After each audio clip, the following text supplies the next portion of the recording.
कुरुक्षेत्र की भूमि, जहां धर्म और अधर्म का महासंग्राम आरंभ हो चुका था। यह युद्ध केवल राज्य का नहीं, बल्कि सत्य और अहंकार के बीच का युद्ध था।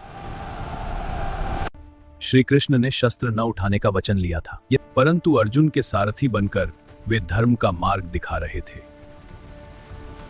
भीष्म पितामह के नेतृत्व में कौरव सेना प्रचंड थी।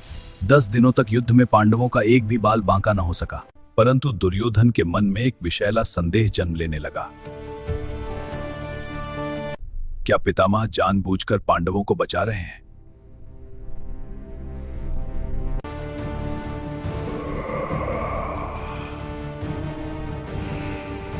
आधी रात क्रोध और अहंकार से भरा दुर्योधन भीष्म के शिविर में जा पहुंचा।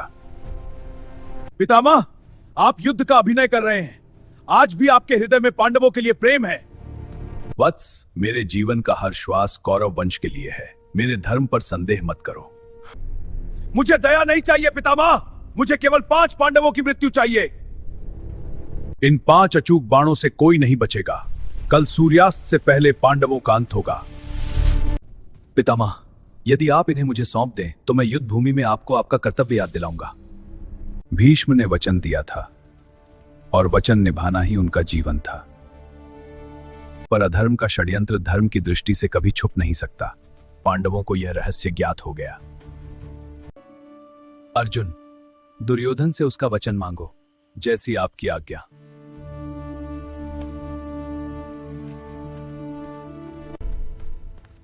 भ्राता दुर्योधन, इस समय मेरा आपके शिविर में आना आपको आश्चर्य में डाल सकता है, पर मैं युद्ध करने नहीं, आपसे याचना करने आया हूं। अर्जुन के स्वर में न भय था न घमंड, केवल एक क्षत्रिय की मर्यादा और आत्मविश्वास। याचना, और वो भी मुझसे? अर्जुन, याचक तो विवश होता है, दाता नहीं। मांगो, आज मैं देखना चाहता हूं तुम क्या मांग सकते हो। दुर्योधन को क्या पता था कि आज उसका अहंकार उसका सबसे बड़ा शत्रु बनने वाला है। भ्राता, क्या आपको वह दिन स्मरण है जब गंधर्वों ने आप पर आक्रमण किया था?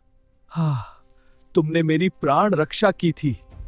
उस दिन आपने मुझसे कहा था, अर्जुन, मेरे प्राणों के बदले तुम मुझसे कुछ भी मांग सकते हो। मैंने उस दिन कुछ नहीं मांगा, पर आज मैं आपसे उन 5 सोने के तीरों को मांगता हूं। कुछ और मांग लो अर्जुन, सोना, हाथी, घोड़े, पर वे 5 बाण नहीं। यही अधर्म स्वयं को बचाने की चेष्टा करता है, पर धर्म तर्क नहीं करता, वह केवल स्मरण कराता है। भ्राता दुर्योधन, क्षत्रिय युद्ध हार सकता है, प्राण दे सकता है, पर अपना वचन नहीं तोड़ सकता। यदि आज आप वचन तोड़ेंगे तो यह हार युद्ध में नहीं, धर्म में होगी। वैसे भी भ्राता, आज आपके पास इन बाणों के अतिरिक्त देने योग्य है ही क्या? यह शब्द बाण से अधिक तीखे थे, क्योंकि उन्होंने दुर्योधन के अहंकार को छू लिया था। रुको अर्जुन, हम 100 हैं, तुम 5 हो, पर आज मेरा वचन मुझ पर भारी पड़ गया। यह विजय न अर्जुन की थी न पांडवों की, यह विजय थी धर्म की। जहां अहंकार झुका और वचन जीत गया।